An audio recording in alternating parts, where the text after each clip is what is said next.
উম্মতের দল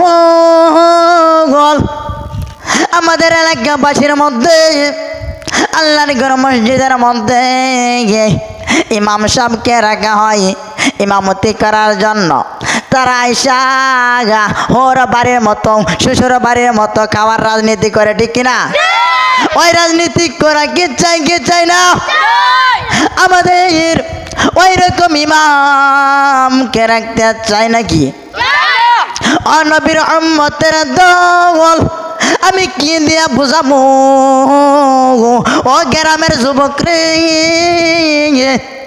এলাকার মোল্লারা আইসা আল্লাহর ঘর মসজিদের মধ্যে টাকা পয়সা থেকে সব কিছু নিয়ে এসে ইমামতি করে, ওই ইমামতির মধ্যে আবার শ্বশুর বাড়ির বাহাদুরি করে, কথা কন্ডি কিনা?